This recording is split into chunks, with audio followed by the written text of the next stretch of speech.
unbreakable, unmistakable, highly capable, lady that's making loot, a living legend too. Just look at what heaven do. Sends an angel, and I thank you. Irreplaceable, sacrificial, ever-loving. There are so many words to describe the essence of a mother. Mothers give of themselves above and beyond anyone can ever imagine. Mothers are the foundation of many families in America and throughout the world. Unfortunately, sometimes they are the only parent representing what should be a two-parent household. I will always believe sons and daughters need both mothers and fathers.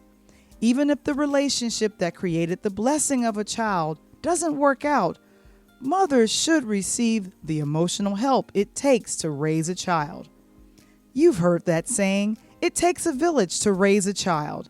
And within that village, there are the sisters, the aunties, the cousins, the nieces, and trusted family friends usually there and available to help that dynamic mom. Mothers always can get a little help, yes? 'Cause I'm your sister and always there in love. Don't know what I'd ever do without you from the beginning to the end. I've always been here right beside me, so I'll call you my best friend. Every year, the second Sunday of each May is Mother's Day. I feel the best way to honor mothers is to speak with some busy working moms who have embodied the timeless quality and uniqueness it takes to love and raise children in this day and age. Today, we highlight 3 moms who are navigating the new waters of raising children in a post-pandemic world, and one mother who's enjoying the empty nest and understands the joy and pain of unfortunately losing a child. And I hope to close by remembering the woman who raised me and cared for me and helped me to become the voice you've enjoyed for almost 2 years. Let's get into it, yeah? A mama's love is always timeless. I'm Val the Voice Johnson, and this is a special Mother's Day edition of Interludes.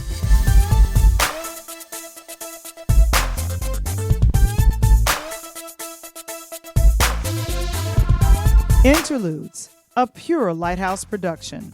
This episode is brought to you by Interludes Extra Talk on Tuesdays. Subscribe today to our Interludes YouTube channel and never miss an episode. And now, all the way live from the south side of Chicago, give it up for your host, Val the Voice Johnson.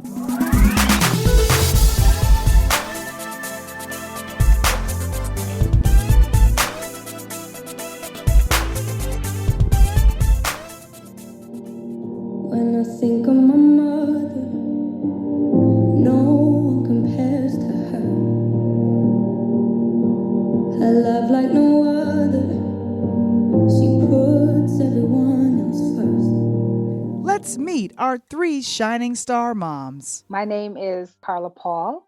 I am a social worker. I work with children at this moment, pre-K, 3K to pre-K. I'm married going on 18 years, and I have 2 children. One daughter, she is 14 years old, and my son is 12. I am Anita Hill Jones. I have a 16-year-old daughter named Anna. That's my daughter. I do have a stepdaughter as well named Jordan. That's, I guess, it. I am an internal medicine physician here in St. Louis area. My name is Michelle Gurley, and I'm an office manager / caterer and receptionist liaison. I have 4 adult children, and I have 2 adoptive adult children, which means I have 22 grandchildren in total. And my husband and I are grandparents of a brand new great-grandchild as well. Dr. Anita Hill Jones started as a single mother and then married afterwards. She talks about how those early years relying on her village during this time as she finished up her residency. Yes, it truly takes a village. There's no question about it. So, just a little background, the first 5 years of my daughter's life, I was a single parent. It was definitely challenging, but I loved every moment of being with my child. Being a physician, that was also difficult. It's kind of interesting. A lot of people would say the best time to have a child there's this thing, either you do it when you're in residency or when you become an attending. For me, because I was a single parent, it was definitely best to be a single parent when I became an attending. As a resident, you're on call every fourth night. So I really didn't have anybody to watch my kid overnight. I did have my mom, she's disabled, so she really couldn't help me out with taking care of my daughter by herself. My dad, he was kind of working and doing some other things and stuff. So it's very hard for him to be available all the time. My aunt, she was also disabled, but she was able to help me out a lot. She couldn't take care of my daughter overnight because she was doing peritoneal dialysis, and with my daughter being so young, she'd be jumping all over her, peritoneal lines and things like that. So that would not have been good. But I had your mom, my Aunt Rosie, she helped me out a couple of times with taking care of Anna. And to be honest with you, I had to depend on people from my job. There were a couple of situations where, my daughter, she was sick where she couldn't go to school, or she didn't have school, and, they had a teacher development day in preschool or something like that.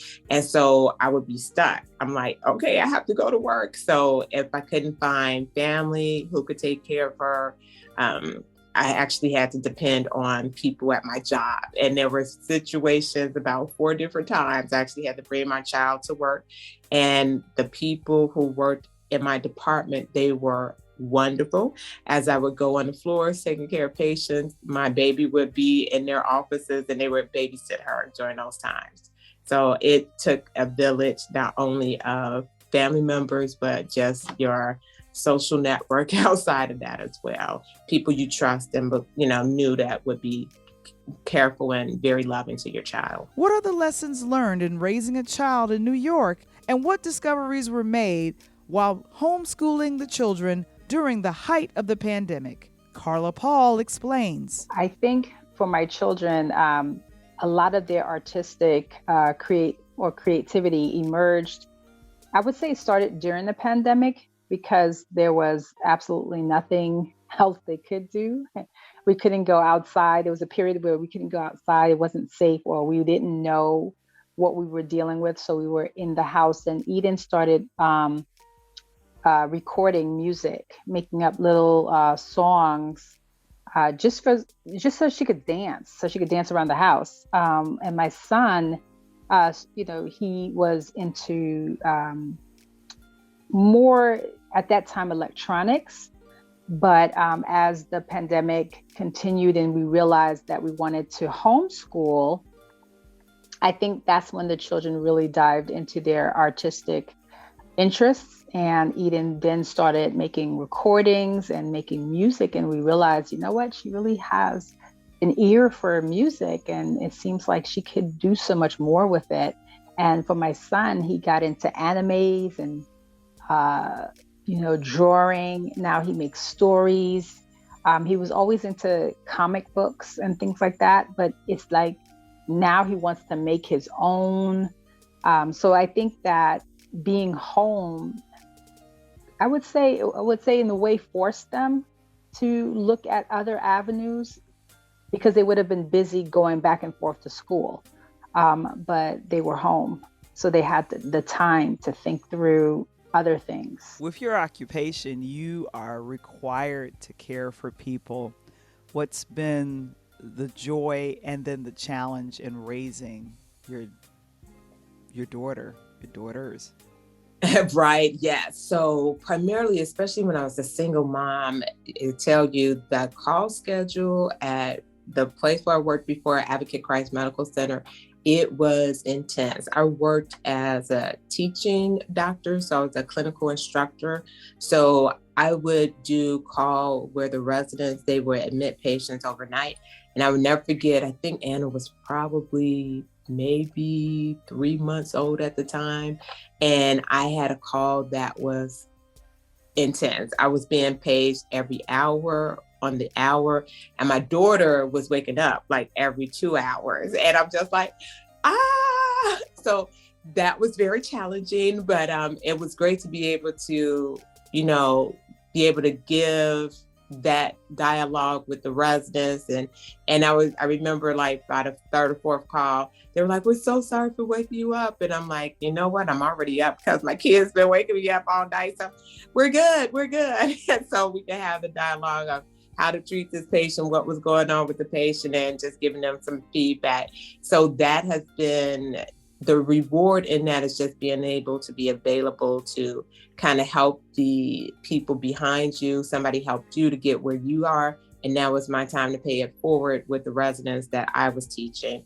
So I enjoyed that, and definitely challenging because you're trying to balance your daughter, give her time, and then trying to give the time to your job as well. So that was challenging, but it was worth it. Carla, you mentioned that you are a social worker.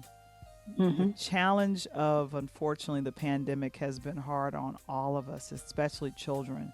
What have you noticed in your work as well as your children? How has the pandemic changed the characteristics of children growing up in this time? That's a good question. For children, I think because for pre-K, play is the way children learn. I think in terms of the environment in schools, it was limited. They couldn't socialize because of social distancing. They couldn't really have the type of environment that we normally encourage teachers to have, like that kind of like that family style eating. They had to stop that. And playing was definitely impacted, the creativity, because they couldn't play with each other. So also even the social skills, the problem solving, the, learning how to work, share and take turns. They had their own individualized, kind of like their little baggie that they had that they carried around with them. So there was they didn't fight because they couldn't. And not that we want to encourage fighting, but it's those disagreements, right? That turn taking, they didn't have the opportunity to do that. Even the adults were at a distance, so they didn't really have, the same kind of affection either. So I think it definitely affected kids in that sense, the beginning pandemic kids. The kids that I see now, they're a little bit more assertive because they have been home. Some are very independent, almost like little adults. They don't play as much. But they're very opinionated. So their ability to work with their peers, cooperative play, was impacted. Also, the way they deal with their emotions. Some of the children, we saw a lot of children that were dysregulated, having a lot of meltdowns, easily angered, needing a lot more support. It's difficult to talk them through things. And I won't say it's the majority, because there are some silver linings for sure. But I do see there's a lot more children that are just frustrated. They can't sit still. So it's that ability, they want everything's fast, quick. And maybe because they were home, whoever the caregiver was able to attend to them very quickly.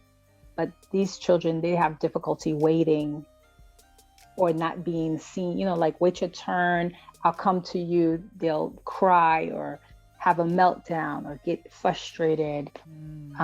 So the coping, their ability to really regulate their emotions, we have to do a lot more work around that. Mama, you taught me to do the right things.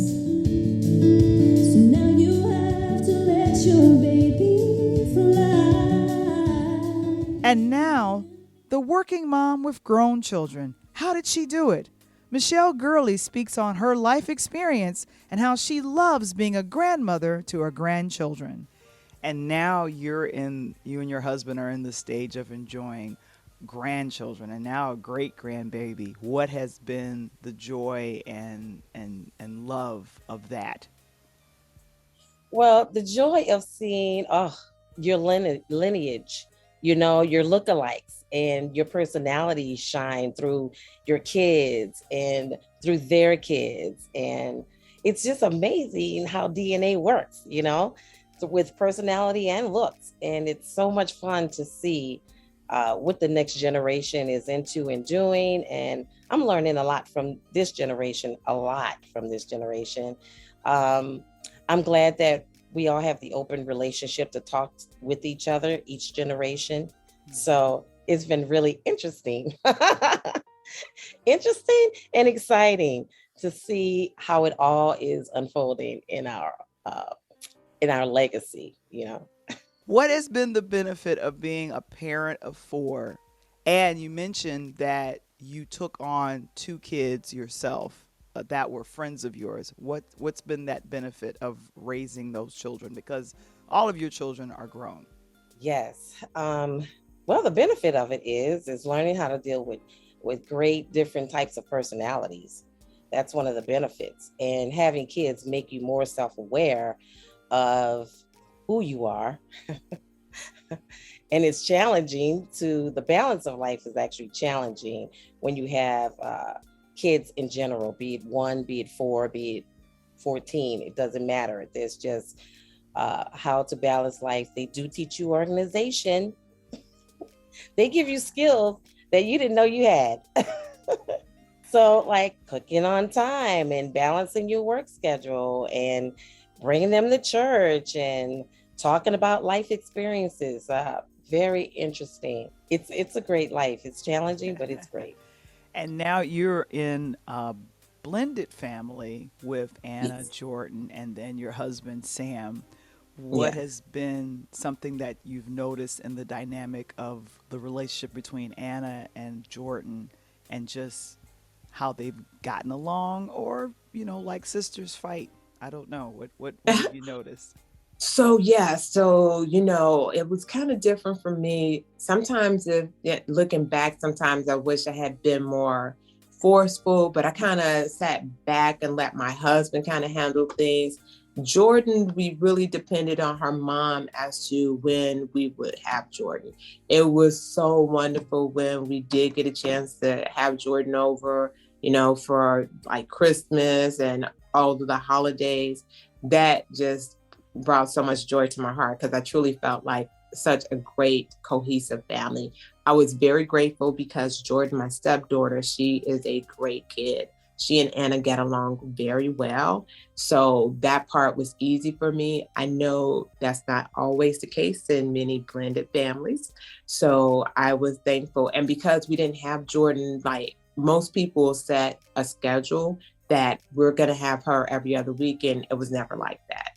It was basically when her mom was like, okay, you guys can have her here, here, and here. So it's never anything consistent. And that's the one thing, looking back, I do regret that we didn't have consistency.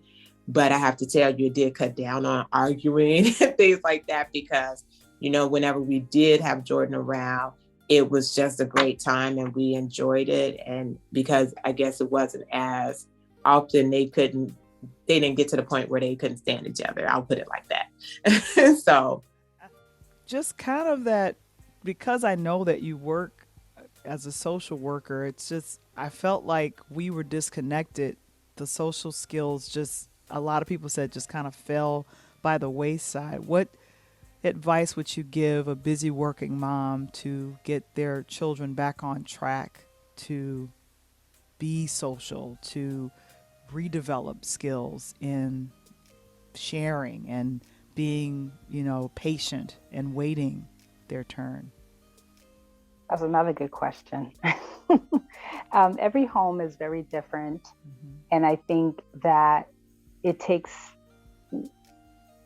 like 5 minutes or less to really, kids are, time for children they don't have a concept of time. I think when you sit and you read a book that's engaging your child, when you sit and play a game and you let them lead and you follow their lead and then you narrate, and then you know, depending on the child, you could also do board games, that helps them to wait their turn. And then when if they lose, which is it's okay to let your child lose, you can teach them how to cope with that. You could teach them, okay, you know, not everybody wins and it's okay, you could try again. Or if they persist at building something or drawing something, you can you know, you encourage the efforts, because a lot of times we want to encourage the end products. It's to encourage the efforts. I love the way you're trying. Positive praise, specific praise, not just good job, but what are you doing that's great or good that you appreciate. And it doesn't need to be something long and drawn out. It just means that you take the time to shine attention on the things that your child is doing that helps to build skills. If you're able to have, if you're in the house and you have more than one child, Right. that also helps, you know, to teach those skills, but it's intentional. So, you know, there's sometimes of course, as parents, you allow your child just to play. That's that free time. But when you want to teach them something, you're joining their play, or you're, you know, facilitating their play, or you're, you know, as they're engaged, you're highlighting things that, you know, you're able to see some of the things that they need help with. So I think play is a great way to kind of foster like socializations and build skills around regulation, emotional regulation as well. I think play is a good place to start. Yeah. Wow, that's a emotional regulation. I like those two words together. hmm With yourself, with your family, what has been the joy and then the challenge in raising a boy girl in New York?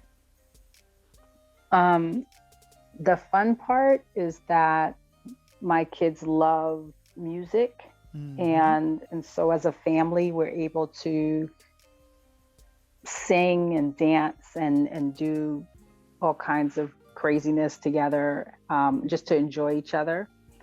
What's challenging, I think, with the climate that we're in terms of, you know, I have children of color, raising them, knowing that there's a lot of, there's, racism, and there's, expectations that come with, unfortunately, expectations that the world puts on us and the expectations that we could put on ourselves because of what we understand about the world.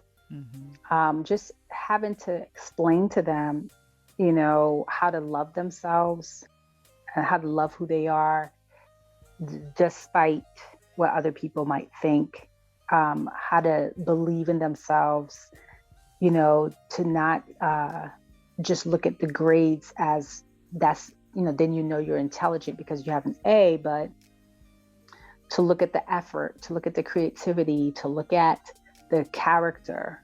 And that's been a challenge because they have experienced teachers or environments that were not always building them up.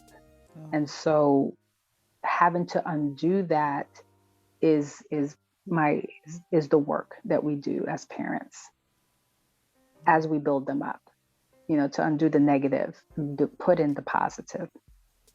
That's what's been hard with these two.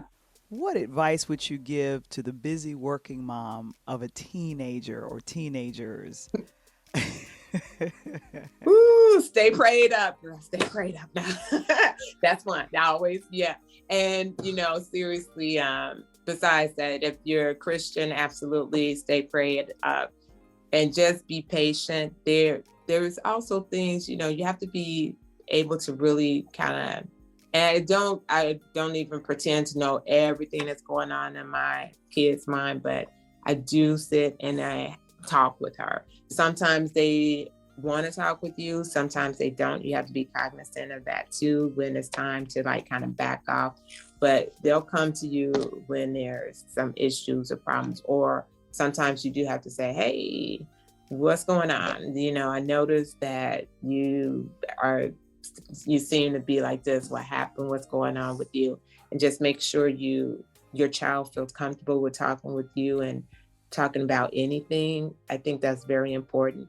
Sometimes they'll come up where there are clashes between the two of you, and you have to really kind of get down. Okay, some things you have to let them know. No, I don't want you to do X, Y, and Z, or I don't think that you should do X, Y, and Z, and this is the reason as to why. And then also give them time to talk back to you about why they want to do something, or why they don't think, or why they don't think it's a big issue. And you let them know why it is an issue, and you kind of have that dialogue with your child. I think that's very important to have that open communication. I'm going to pivot, and this is going to be a weird pivot for me. I know, and I got a chance to meet virtually your son. And when we did some virtual parties or things, I want to tell everyone, Michelle has been the person that has been cheerleading a lot of the things that I've done virtually. And it's always good to see how your son cheerleaded you when you would come on and host. And I love that introduction when you were like, yeah, this is the young lady I was telling you about. She's a virtual host. She's doing stand-up comedy. There's a lot of things she's doing. And I remember recording a little bit of what we talked, and we had this interaction, and I was like, this is so cool. She's got an adult son. And he I'm looking up like, wow, okay, he's handsome. And she's like, yeah, this is my adult son, and he's here and he's visiting. And then unfortunately, he passed away. And to me, it's out of order for a child to pass away before the mom, before the parent. How have you been doing and dealing with that? And what has been the lesson learned with your son's passing? It hits home here and there. When it first happened, it was very shocking.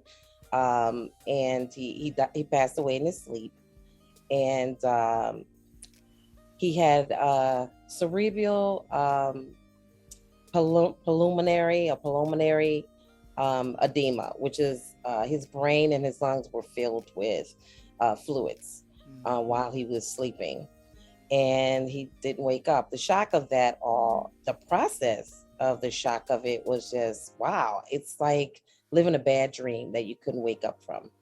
And then the next day, it's like Groundhog Day, the movie, where you just repeatedly go through that same process of not believing it's happening. It was really hard. But as I said, prayer really helped, got me through. I mean, I cried a lot, prayed a lot, but I talk about it a lot, just to help other people to know that the healing that he received is definitely through God and peace. Right. He's at peace.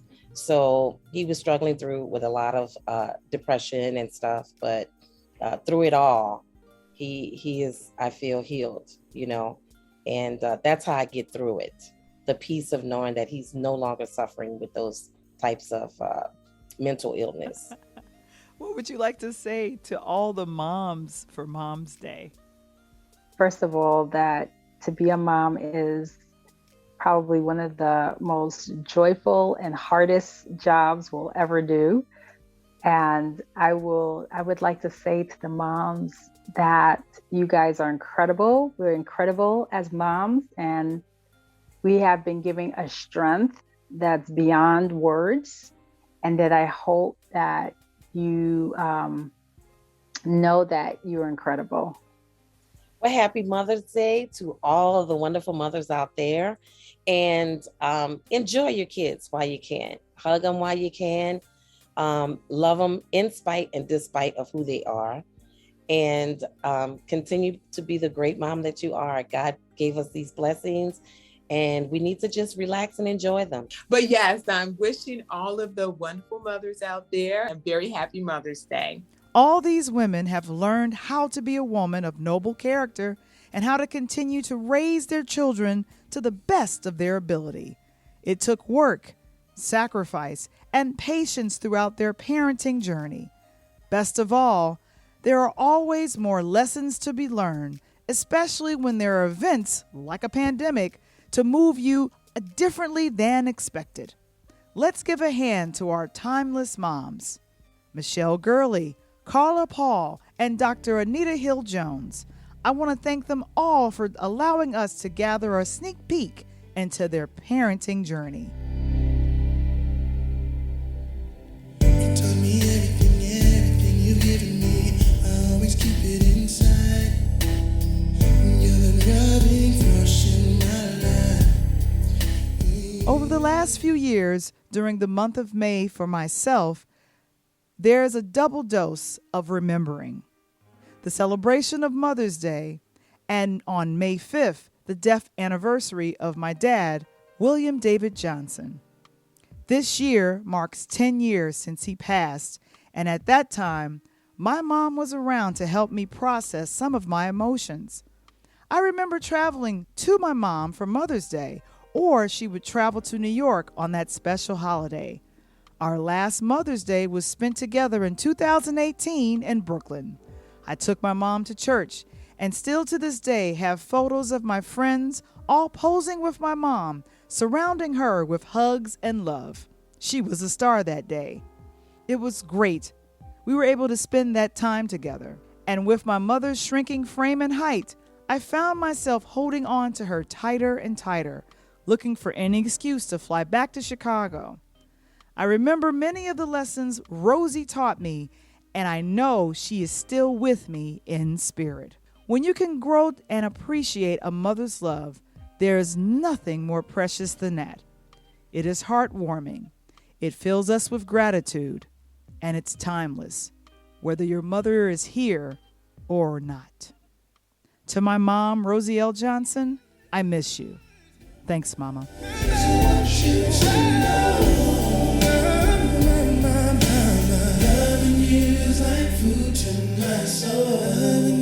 Like food to my soul. Oh, yeah.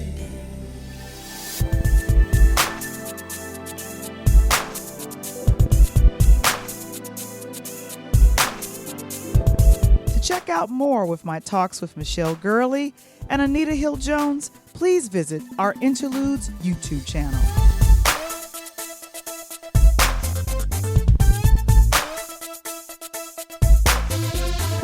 Next time on Interludes, time to have a self-care day. We review a local day spa and talk about how best to treat ourselves to the spa on the next Interludes.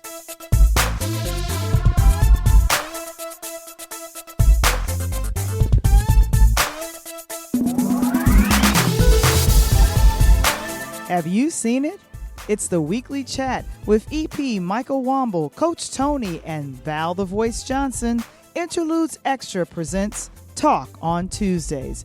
Join us and other special guests as we break down the latest topics surrounding music, movies, and sports every Tuesday at 8 p.m. Central, 9 p.m. Eastern, live in the chat on our Interludes YouTube channel.